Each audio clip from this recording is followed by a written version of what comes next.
KPCC വേദിയിൽ G സുധാകരനും C ദിവാകരനും ഇരുവരെയും വാനോളം പുകഴ്ത്തി പ്രതിപക്ഷ നേതാവ്. വേദിയിൽ തരൂരിന് പരിഹാസം. മുതിർന്ന CPM നേതാവ് ജി സുധാകരനും CPI നേതാവ് സി ദിവാകരനും കെ.പി.സി.സി വേദിയിൽ.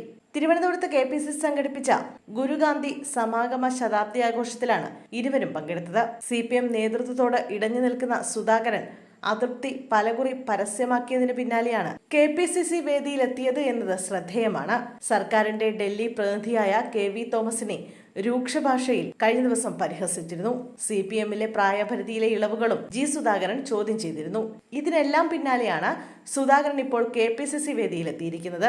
പ്രതിപക്ഷ നേതാവ് VD സതീശൻ മുൻ പൊതുമരാമത്ത് മന്ത്രിയായ ജി സുധാകരനെയും മുൻ ഭക്ഷ്യമന്ത്രിയായിരുന്ന സി ദിവാകരനെയും പുകഴ്ത്തിയാണ് ഉദ്ഘാടന പ്രസംഗത്തിൽ സംസാരിച്ചത്. കേരളത്തിന്റെ ചരിത്രത്തിലെ നീതിമാനായ പൊതുമരാമത്ത് മന്ത്രിയാണ് സുധാകരൻ. സി ദിവാകരൻ നിയമസഭയിൽ ഉപദേശം നൽകിയ ജ്യേഷ്ഠ സഹോദരനാണ്. ഇരുവരെയും തങ്ങൾക്ക് നിയമസഭയിൽ വിമർശിക്കേണ്ടി വന്നിട്ടില്ലെന്നും VD സതീശൻ പറഞ്ഞു. വേദിയിൽ രമേശ് ചെന്നിത്തലയും ഉണ്ടായിരുന്നു. അതേസമയം CPM നേതാവ് ജി സുധാകരൻ വേദിയിൽ കോൺഗ്രസ് MP ശശി തരൂരിനെ പരിഹസിച്ചു. ഗാന്ധിജിയാണ് യഥാർത്ഥ വിശ്വപൗരനെന്ന് ശശി തരൂർ പറഞ്ഞു. ഏതെങ്കിലും രാജ്യത്ത് അംബാസഡറായിരിക്കുന്ന ആളാണ് ഇപ്പോഴത്തെ വിശ്വപൗരനെന്നും സുധാകരൻ പറഞ്ഞു. ഐക്യരാഷ്ട്രസഭയിൽ ജീവനക്കാരനായിരുന്ന ആളല്ല വിശ്വപൗരനെന്നും അദ്ദേഹം കൂട്ടിച്ചേർത്തു. ജവഹർലാൽ നെഹ്റു വിശ്വപൗരനായിരുന്നു. രാഷ്ട്രീയക്കാരനായാൽ സത്യം പറയാൻ കഴിയില്ല എന്നതാണ് അവസ്ഥയെന്നും സുധാകരൻ പറഞ്ഞു. താൻ കോൺഗ്രസ് വേദിയിൽ പുതിയ ആളല്ലെന്ന് CPI നേതാവ് സി ദിവാകരൻ പറഞ്ഞു.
ജി സുധാകരനാണ് ഇന്നത്തെ താരം. നിയമസഭയിലെ കിറുകൃത്യം സാമാജികനാണ് VD സതീശൻ. ഇരുത്തം വന്ന നേതാവാണ് രമേശ് ചെന്നിത്തല. 28ാം വയസ്സിൽ രമേശ് മന്ത്രിയായി. താൻ ആ പ്രായത്തിൽ കൊടിയും പിടിച്ച് നടക്കുകയായിരുന്നുവെന്നും ദിവാകരൻ പറഞ്ഞു.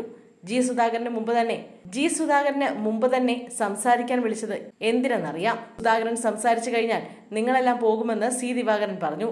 ഗുരുവിന്റെ തത്വങ്ങൾ ഗുരുവിന്റെ പിൻഗാമികൾ തന്നെ തെറ്റിക്കുന്നു. കേരളം ചർച്ച ചെയ്യുന്നത് ബ്രൂവറി വേണോ വേണ്ടയോ എന്നാണ്. പടിപടിയായി മദ്യം കുറയ്ക്കുമെന്നാണ് പറഞ്ഞത്. എവിടെ കുറയ്ക്കാനാണെന്നും ദിവാകരൻ വിമർശിച്ചു.